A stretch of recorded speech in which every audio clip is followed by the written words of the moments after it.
सो again once again car का tyre हो गया पंचर। ये गाड़ी पता नहीं क्या हमने कब ली है, कौन से मुहूर्त में ये गाड़ी का काम हुआ। जब भी हम ये गाड़ी को लेके बाहर निकलते कई बार बहुत सारी परेशानियां दे देती है ये गाड़ी, पता नहीं, आई डोंट नो। अब देखो अनब भी खड़ा हुआ है। Something is wrong with this vehicle. देखो मिरर भी टूटा हुआ है इसका। फिर गाड़ी का बैटरी में प्रॉब्लम आ गई थी 2 वीक्स पहले। अब गाड़ी का टायर पंचर हो गया, you know. So rock chips हो गई हैं इसकी। $40 रॉक चिप के ऊपर लगे हैं मेरे। अब $55 इसके ऊपर लग जाने हैं। तो बहुत सारी चीज़ें जो इस गाड़ी के साथ हमारी हो रही हैं। But look at that stickers. तो अभी टो करके हम कैनेडियन टायर लेके जा रहे हैं इसको। तो गाड़ी हमारी ख़राब हुई थी, मतलब पंचर हुई थी राइट देयर, और कैनेडियन टायर है यहाँ पे।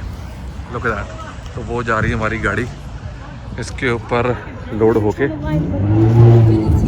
तो यही मेरा दूसरा एक्सपीरियंस है गाड़ी को टो करने वाला with in 6 months of this car.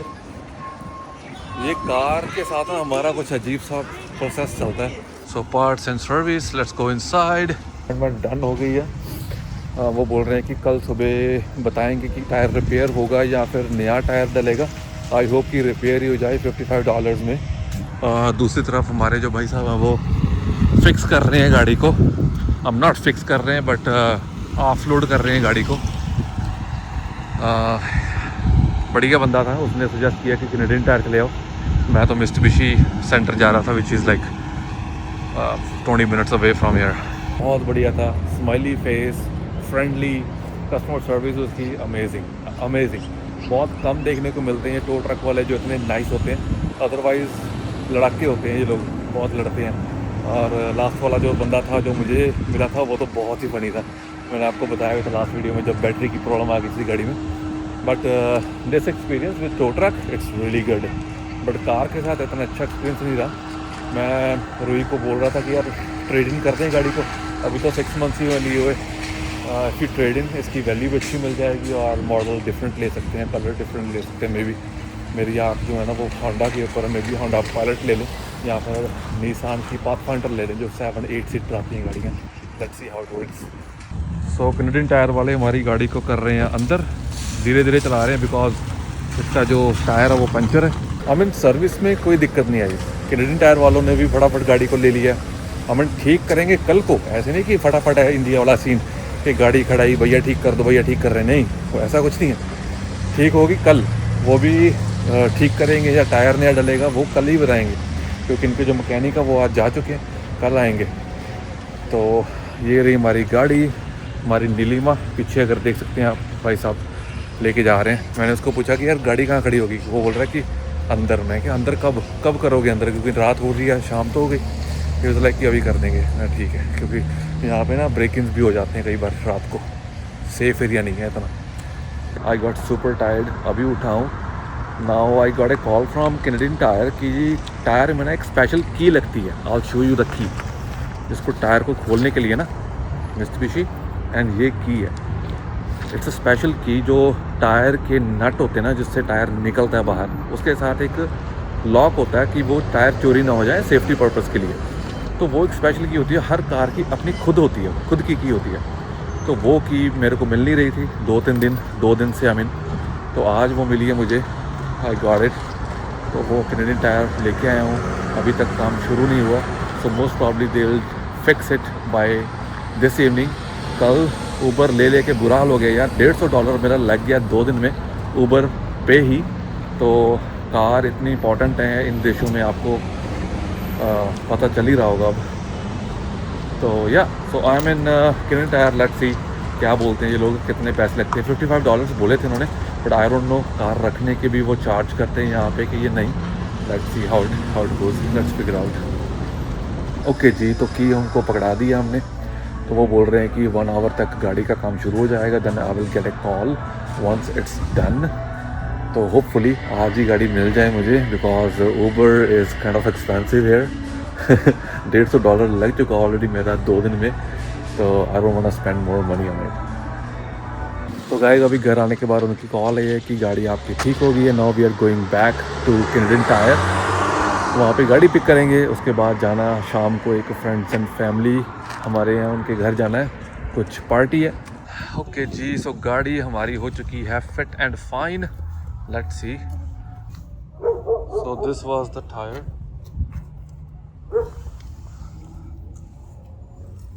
Okay, उन्होंने फिट कर दिया है. तो जी $55 का झटका जो है वो लग गया. Anyways, welcome to Canada. हाँ यार, मूवी का ये सीन है ना कि लास्ट 2 वीक्स पहले हमने देखी थी डायनासोर वाली मूवी, जो एक्सपेक्टेशन से थोड़ी सी लो गई है वो मूवी.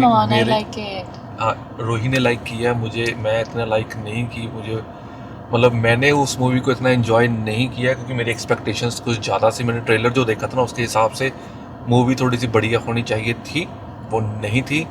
अब जा रहे हैं सुपरमैन का ट्रेलर ठीक ठीक है. आई होप कि मूवी अच्छी हो. बट आई वुड से कि मेरे रिव्यूज़ उस मूवी के लिए, डायनासोर रीबर्थ के रिव्यूज़, मैंने शायद थोड़ा सा ट्रेलर देखा था. और जो मेन कास्ट है स्कारलेट, अगर लूसी वाली है ना, तो वो उसके कारण मैंने ये मूवी देखी और डायनासोर में थोड़ा सा इंटरेस्ट था. And she was really good. और उसके जैसे हमने वो मूवी देखी है ना, उसके दूसरे हफ्ते हम गए हैं रॉयल म्यूजियम जो रेड डियर में है एल्बर्टा में. तो वहाँ पे चले गए हैं. वो इट फील्स लाइक यार we are in that Jurassic Park. Oh my god. तो बहुत अच्छी फीलिंग आई है मूवी देखने के बाद. एकदम से डायनासोर के म्यूजियम में चले गए. देन उसके बाद हम जाएंगे शायद मूवी देखने, राइट? हाँ, वो शायद. हाँ, मूवी शायद है बिकॉज इट्स वीकडे एंड वीकडे थोड़ा सा हैसल हो जाता है अगर हम लेट नाइट शो देखते हैं तो.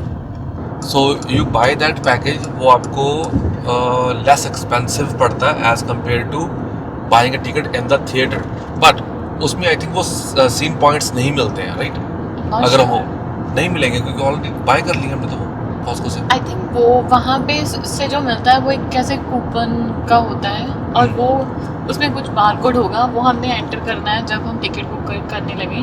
क्योंकि जब हम टिकट बुक करते हैं ना, आई हैव सीन दैट कि अगर आपने कॉस्को AMA से कुछ लिए हुए हैं coupon codes, I mean purchase की हुई है टिकट, तो इसमें यहाँ पे बारकोड लगाओ. अच्छा, तो आप still you can use your points. We can still use it. Nice. अभी ट्राई नहीं किया हमने कॉस्को वाला, कभी पहली बार करेंगे. General admission, so 2 general admission tickets, 2 medium popcorn, 2 fountain drinks, $36 for Landmark Cinema. for Landmark. And Cineplex which 2 medium admission, 2 soft drinks, 1 popcorn. Okay. And there's 2 popcorn. It's for $33 $2 and extra. $2 extra. Okay, So not I bad. like this Landmark. Okay. And they have good seats, recliner seats. Okay, So recliner that's seats are better, right? good. Yeah. Okay, let's And do they that. also have this child. So this is 1 child admission, 1 snack pack, something like this.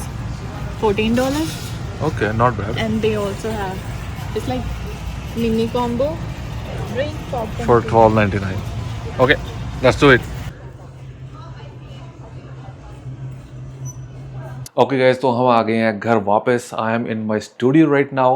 Movie का plan नहीं बन पाया because of the timings. 10:30 का show था. It's kind of late for us क्योंकि weekday है, तो movie का प्लान तो नहीं बना. सो आई थॉट कि let's fix my studio little bit, you know. So this is my YouTube setup जहाँ पे मैं बैठ के अपने स्टूडियो में यूट्यूब की वीडियोज़ बनाता हूँ. आपको बैकड्रॉप भी दिखाऊंगा थोड़ी देर बाद. और this is something I usually do it, like this is my permanent setup. पिछले 1 महीने से यूट्यूब वीडियोस नहीं जा पा रही just because of some reason. तो ये सारा सेटअप मैंने दोबारा किया है. So this is my table, my chair right hair.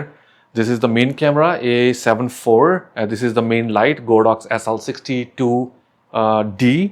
D stands for I don't know daylight something or something like that.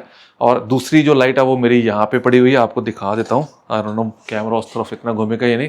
So this is my another Godox. सो जो मेरी rim light रहती है साइड पे वो यहाँ पे आ जाती है.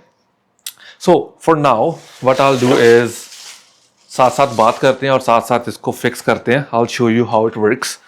ये वाला सॉफ्ट बॉक्स मैंने मंगाया था अमेज़ॉन से. बहुत ही बढ़िया सॉफ्ट बॉक्स है. It's very easy to assemble. ये क्लिक हो जाता है और ये असेंबल हो जाता है. इसके ऊपर एक हनी कोम जो ग्रिल है वो लगती है. पहले इसको लगा देते हैं, फिर हनी कोम ग्रिल आपको दिखाता हूँ वो कैसे लगती है. तो ये चैनल जो है ना मेरा, वो फोटोग्राफी रिलेटेड ही रहेगा 90%, और 10% रहेगा कैनेडियन लाइफस्टाइल. क्योंकि आई लिव इन कनाडा, तो आई ट्राई माई बेस्ट कि मैं कैनेडियन लाइफस्टाइल भी साथ साथ दिखाता रहूँ कि एक फुल टाइम फोटोग्राफर की लाइफ कैसी होती है, कौन कौन सी चीज़ें हैं जो आप ध्यान रख सकते हैं एज ए फोटोग्राफर या as a newcomer in Canada. Honeycomb grill लगाने का मतलब ये है कि आपकी जो लाइट ना वो स्पेल नहीं होती है, वो लाइट आपकी डायरेक्शनल हो जाती है, तो काफ़ी फ़र्क पड़ता है। हाँ, आपकी लाइट अगर कम स्ट्रॉन्ग है ना, लेट से जैसे ये 60 वाट है तो काफ़ी नज़दीक है, तो अगर ये थोड़ी सी दूरी इसकी बढ़ जाए ना, अगर डिस्टेंस बढ़ जाए तो हनीकॉम्ब ग्रिल के साथ ना आपकी लाइट जो है वो कम हो जाती है, उसकी इंटेंसिटी कम हो जाती है, विच इज़ ओके अगर आप मेरी तरह यहाँ पे नज़दीक काम कर रहे हैं। बट अगर बहुत दूर है ना ये सब्जेक्ट से या आपके फेस से, तो फिर ये आइडियली सही नहीं है, फिर लाइट को आप स्पिल होने दें इंस्टेड, अगर आपके पास स्ट्रॉन्ग लाइट्स नहीं है तो ये हो जाती है यहाँ पे fit. So this is very easy PG setup. तो इसको मैं एक बार ट्राई आउट करूँगा कि अगर मैं यहाँ पे बैठा हूँ चेयर के ऊपर तो लाइट मेरे फेस के ऊपर कैसी आ रही है। और कैमरा के ऊपर ना मैं हमेशा always, this is my thumb rule, I always use my Ninja. This is Ninja 5 with my hard drive. This is 1 terabyte hard drive. It goes on my Ninja and इसके ऊपर एक बैटरी लग जाती है, so it's battery operated. So this is the mount from Small Rig. I don't know focus करेगा या नहीं. Actually the camera I'm using right now, it's from DJI Pocket 3. This is the very first day I'm using this camera. बहुत impressive है यार. मतलब face track अभी लगा रखा है इसके ऊपर, तो it's tracking my face, obviously you guys can see. तो ये वाला स्मॉल रिग का जो अडेप्टर है वो लग रहा है इसके ऊपर। सो यहाँ पे इसको एक तरफ मैं इसको टाइट करके लगा दूंगा और दूसरी साइड जो है इसकी वो है cold shoe. Cold shoe is like जो कैमरा की फ्लैश माउंट होता है ना, उसके ऊपर ये लग जाएगा। कोल्ड शू इसलिए बोलते हैं क्योंकि इसके कोई कंपोनेंट्स नहीं है, it doesn't talk to the camera, तो कोल्ड शू बोल देते हैं इन सब चीज़ों को। चलिए, दूसरी एक्सेसरी जो मैं यूज़ करता हूँ वो ये है HDMI को टाइट करने के लिए। अगर किसी कारण आपका HDMI खिंचता है कैमरे से, तो वो कैमरे से बाहर नहीं आता, वो इसके साथ वो टाइट रहता है। आपको क्लोजअप करके दिखा दूंगा कि हाउ इट लुक्स, कैसे होता है सारा। I will just fix my Ninja on top of it. Centre में ही फिक्स करता हूँ। वैसे तो केज लगा हुआ, केज का जो कोल्ड मोड शू है वो इस तरफ है, तो वो साइड पे चला जाता है, तो I prefer in the middle. यहाँ पे ज़्यादा टाइट नहीं करता क्योंकि कैमरा के कंपोनेंट्स भी ख़राब ना हो जाएं कहीं। तो इस तरफ है जी इनका कैमरे का HDMI, right. So one end goes here, another end goes to the, it's not that hard, it's just कि मैं ही काफ़ी अजीब सी पोजीशन पे खड़ा हूँ इसको माउंट करने के लिए, क्योंकि कैमरा भी लगा हुआ है, आपको दिखाना भी है कि क्या हो रहा है। चलिए, ये हो गया यहाँ पे डन, ठीक है जी। अब इसकी बैटरी लग जाएगी and it's ready to go. जो मैं कैमरा के ऊपर शूट कर रहा हूँ यहाँ, वो मुझे इस बड़ी स्क्रीन पे देखेगा और ये SSD के ऊपर रिकॉर्ड करेगा 422 ProRes 10 बिट 4K 60 फ्रेम्स पर सेकेंड। तो ऐसा कुछ सेटअप बन जाता है मेरा। इट्स नॉट टू वाइड क्योंकि पॉकेट 3 काफ़ी वाइड है।